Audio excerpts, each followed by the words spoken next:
Welcome back to the channel. Today we'll be taking a look at the 12 most overpriced motorcycles that you'll regret paying for. Number 12. Triumph Bonneville Bobber. The Triumph Bonneville Bobber might look like a retro dream on two wheels, but for many buyers, it quickly turns into an overpriced regret. With a starting price tag hovering around $14,000, you're not exactly getting a motorcycle that offers the kind of value you'd expect for that kind of money. It looks the part with its minimalistic, low-slung style and faux vintage charm, but the cost of maintaining that style over time is steep, both in upkeep and in the things it doesn't give you. The engine is a 1200cc parallel twin that sounds good on paper but doesn't exactly blow anyone away in real-world performance. It's more show than go. The torque comes in early and feels nice, but the power curve flattens out too quickly for something with this price tag. It also doesn't have the kind of refinement you'd expect from a midweight cruiser at this level. What stings more is the practicality. The seat isn't built for long rides. There's minimal comfort, no passenger option, and limited customization unless you're ready to spend even more. Fuel economy averages around 45 miles per gallon, and the tank is small, meaning you're stopping more often than you'd like. And in terms of longevity, this isn't a bike that effortlessly crosses the 50,000-mile mark without headaches. The maintenance costs are higher than average, and resale value takes a notable dip once the novelty wears off. Overall, the Triumph Bonneville Bobber is a motorcycle that sells style over substance. Number 11. Harley-Davidson Nightster. The Harley-Davidson Nightster enters the scene as an attempt to modernize the brand's image, but it does so with a price tag that feels hard to justify. At just under $14,000, this motorcycle promises heritage and new age tech, but what you actually get is a confused identity and underwhelming returns. It tries to straddle classic cruiser looks with modern engineering, and in the process doesn't fully satisfy either camp. Under the tank is the Revolution Max 750cc engine, a liquid-cooled V-twin that Harley fans either love for its responsiveness or loathe for how un-Harley it feels. While it's smoother than the old-school mills, it lacks the iconic low-end rumble many riders buy into the brand for. The throttle response is twitchy at low speeds, and although the power delivery is usable in the city, it lacks the soul you'd expect from a bike with this badge. In many ways, it feels like Harley trying too hard to be someone else. Riders expecting a true cruiser experience will also be disappointed by the ergonomics. The seating position is cramped, especially for taller riders, and the rear suspension is harsh on anything but perfect roads. And if you're expecting the Nightster to go the long haul, keep your expectations in check. Hitting 50,000 miles reliably will require meticulous upkeep. And even then, the electronics aren't known for bulletproof reliability. All in all, the Harley-Davidson Nightster charges a premium for a riding experience that feels half-baked. Number 10. Suzuki Boulevard M109R. The Suzuki Boulevard M109R is one of those motorcycles that tries to do too much and ends up making you question where your $15,000 went. It's a power cruiser that certainly looks aggressive with its oversized rear tire, long rake, and muscular lines, but once you get past the visual punch, reality hits hard. This bike is heavy, cumbersome, and in many situations just plain impractical for the everyday rider. The heart of the M109R is a monstrous 1,780cc V-twin that produces plenty of torque, but all that power doesn't translate into a refined ride.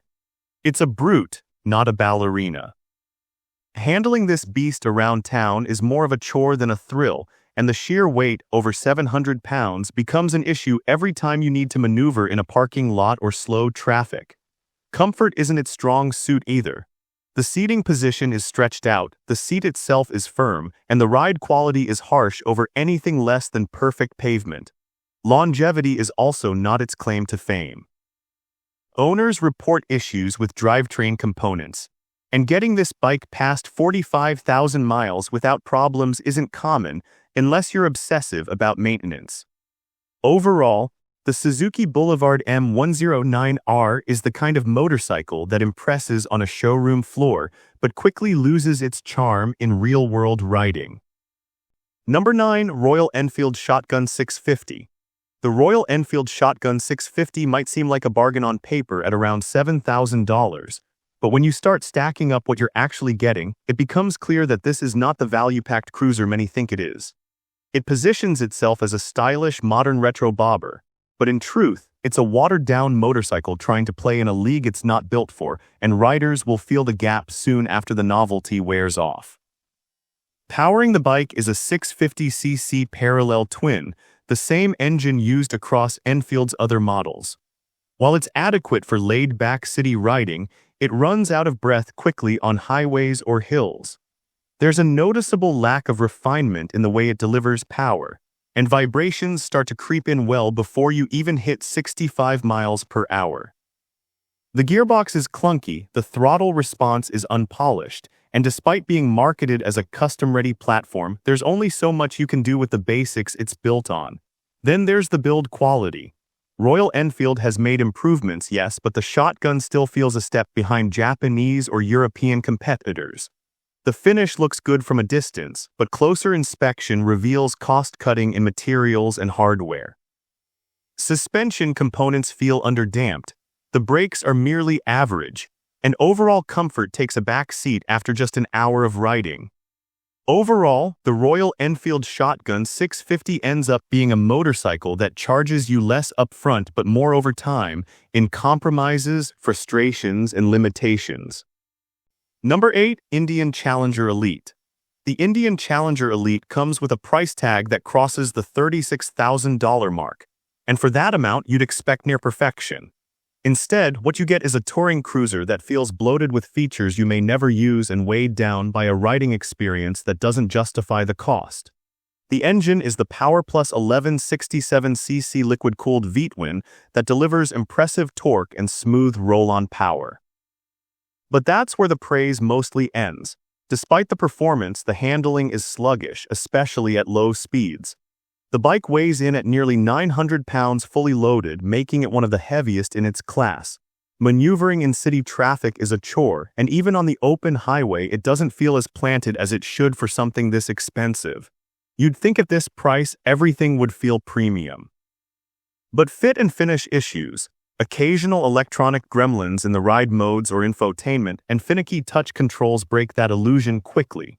Maintenance costs are also high, and while the bike can last 60,000 miles with regular service, you'll be paying a premium every step of the way.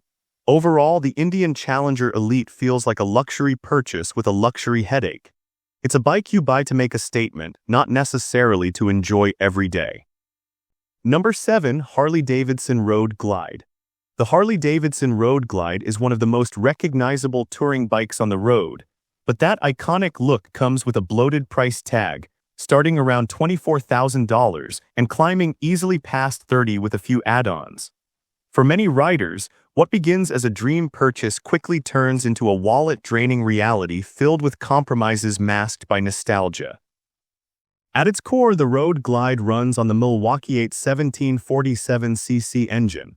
While the torque delivery is smooth and the rumble is classic Harley, it doesn't feel refined for long-haul performance.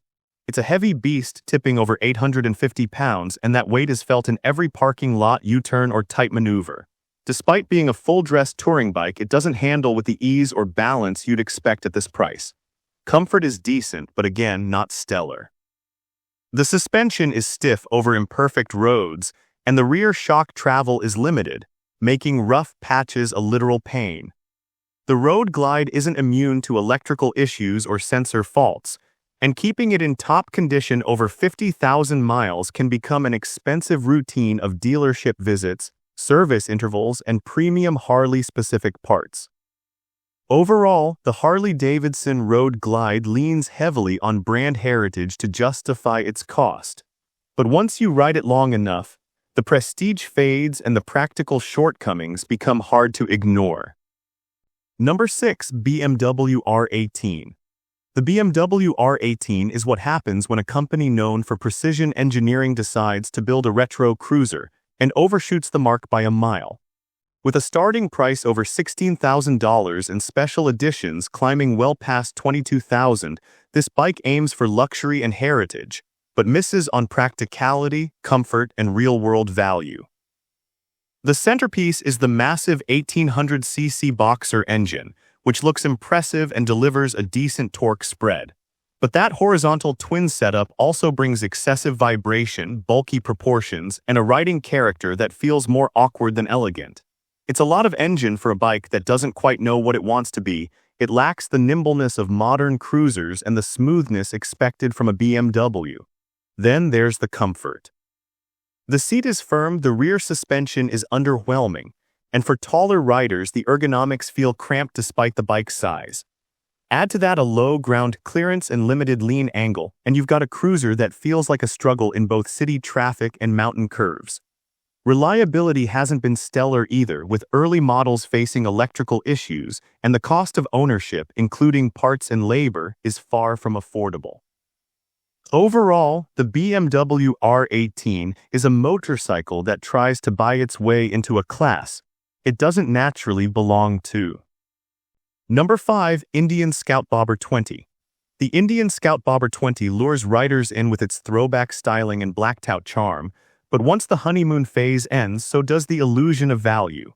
Priced around $13,000 before any custom touches or dealer markups, this motorcycle feels like it's charging premium money for a very limited experience, one that wears thin the longer you own it.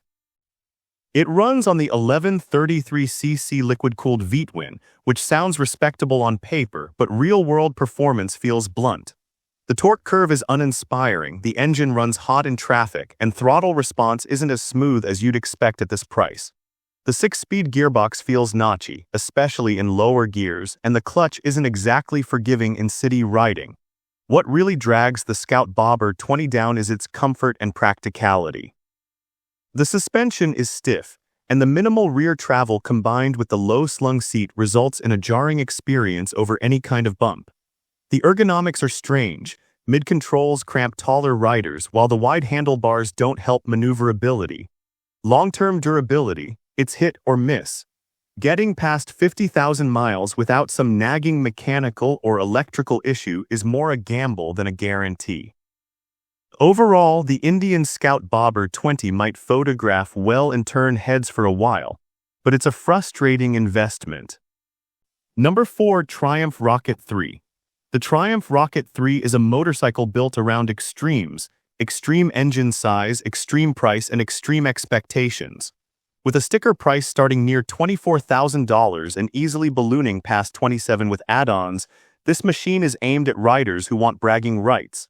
But once the adrenaline wears off, most are left wondering why they spent car money on a bike that's too big for its own good.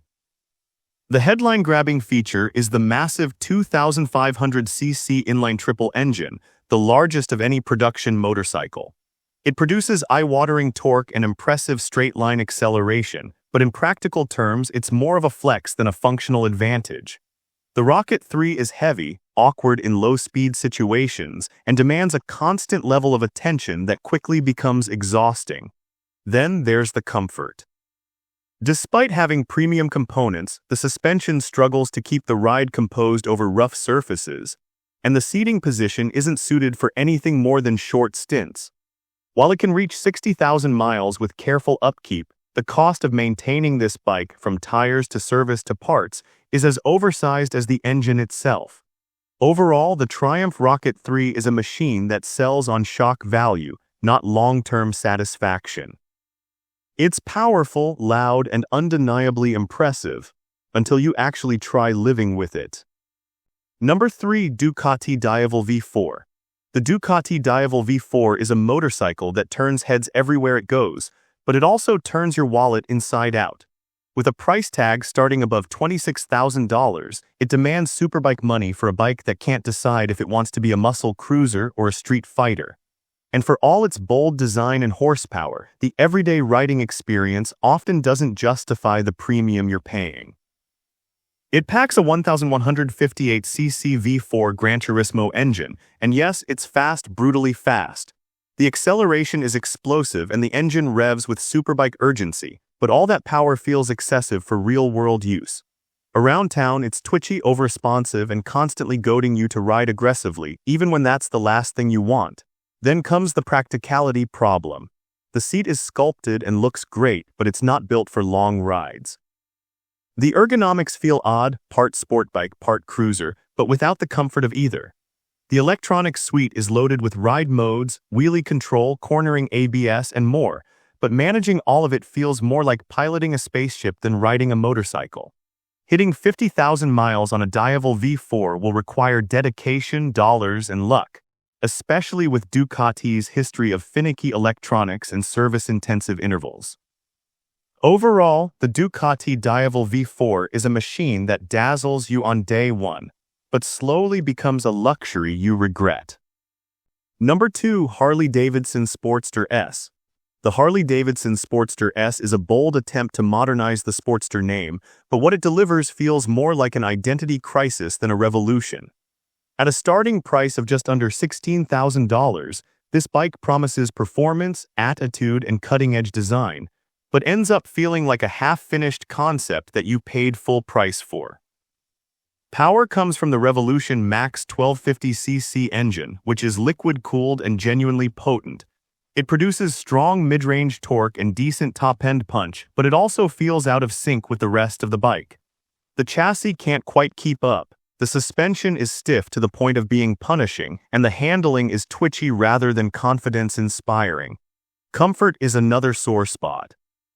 The seat is minimal, the riding position cramped, and the rear suspension travel is so short that every pothole feels like a personal insult. Despite being marketed as a versatile street performer, the Sportster S is deeply uncomfortable on longer rides. Reaching 50,000 miles without dealing with electrical quirks or vibration-related wear is more a hope than an expectation, and parts aren't cheap when problems do arise. Overall, the Harley-Davidson Sportster S is a motorcycle that looks fierce but rides with compromises. You're paying a premium for styling and branding, but the actual riding experience lacks polish, comfort, and reliability. Number 1. Indian Chief. The Indian Chief is positioned as a heritage cruiser with modern touches, but with a base price starting near $16,000 and ballooning into the low $20,000 range with basic upgrades. It ends up feeling more like a legacy tax than a smart buy. It leans hard into nostalgic styling, but that old-school charm comes bundled with a series of limitations that become increasingly obvious the more time you spend riding it. Powering the Chief is the Thunderstroke 1167cc V-twin, a big, air-cooled engine that sounds great but runs hot and vibrates noticeably, especially at lower speeds. While the torque feels meaty in the mid-range, the bike is heavy, and performance is far from exciting. Despite the retro appeal, comfort is inconsistent. The seat is stiff, the suspension lacks travel, and if you're planning anything beyond short cruises, you'll quickly realize how limited this bike is for actual long-distance use.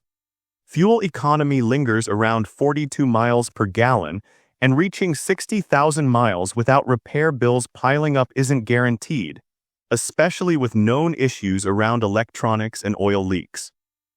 Overall, the Indian Chief sells a romanticized image of the open road, but leaves you holding the bill when that image doesn't hold up.